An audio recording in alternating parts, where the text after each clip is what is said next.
Bismillahirrahmanirrahim. Sekarang kita mempelajari oligarki di zaman kolonial Belanda. Demi menciptakan sistem kebergantungan kalangan pangreh praja terhadap si pemilik dana, maka diciptakan sistem pengangkatan dari kepala desa hingga bupati. Disyaratkan memiliki sejumlah uang.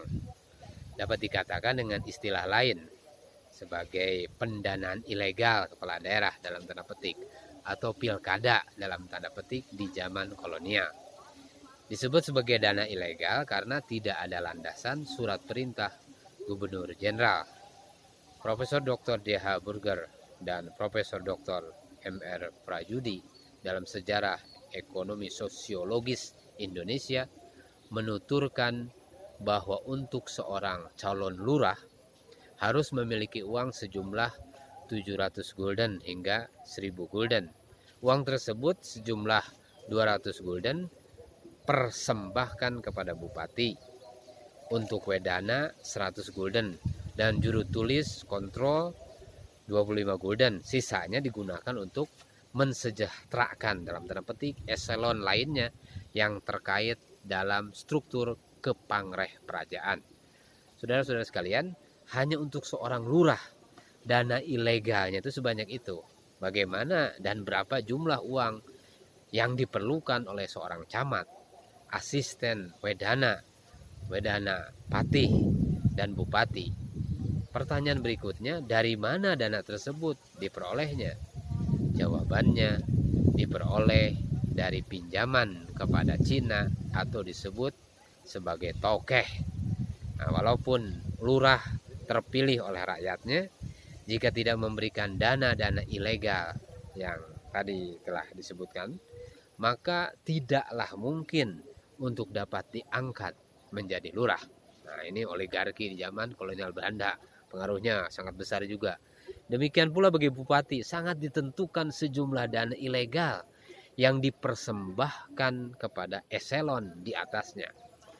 Nah, bagaimana cara pengembaliannya, saudara-saudara? Seorang tokeh ternyata dapat mendana 3 atau 4 lurah. Demikian pula seorang tokeh, seorang oligarki dapat mensponsori dana ilegal untuk bupati. Adapun sistem pengembalian atau pembayaran utangnya, para tokeh bertindak sebagai raja kecil di desa atau kabupaten yang didrop dananya. Rakyat harus bekerja untuk kepentingan tokeh. Saudara-saudara sekalian, kelaparan dan wabah penyakit tak terhindarkan. Lurah hingga bupati tidak berdaya membela rakyat dan tidak berani melawan penindasan tokeh. Masya Allah, ini tokeh untuk skup yang kecil, saudara-saudara sekalian. Dan ternyata untuk skup yang lebih besar daripada itu juga, nah, kita bisa belajar apa yang terjadi di masa lalu dan apa yang terjadi hari ini. Dan untuk yang ke depan, ternyata tokeh-tokeh juga berkeliaran terus mencengkram. Jadi oligarki ini sampai kepemimpinan daripada suatu daerah, kepemimpinan daripada suatu negeri pun di negeri kita ditentukan, dipengaruhi oleh oligarki, oleh tokeh-tokeh tadi. Saudara-saudara sekalian, ini jadi pelajaran bagi kita.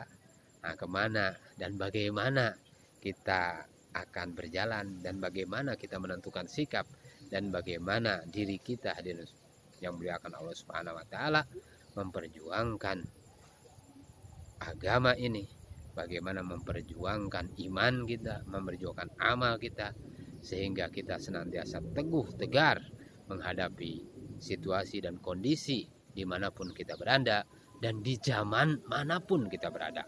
Hari ini saudara-saudara sekalian, kita berada di zaman terakhir ini, di zaman akhir zaman ini, dan kita pun berada dalam situasi kondisi dan politik di negeri kita. Kita berada dalam kondisi seperti itu, saudara-saudara. Maka tinggal kita lihat sejarah di masa lalu. Kita mau berpihak kepada siapa dan kita mau jadi apa dalam panggung sejarah ini, saudara-saudara. Subhanallah bihamdihi, subhanakallahumma wa bihamdika, asyhadu an la ilaha illa anta, astaghfiruka wa atubu ilaik.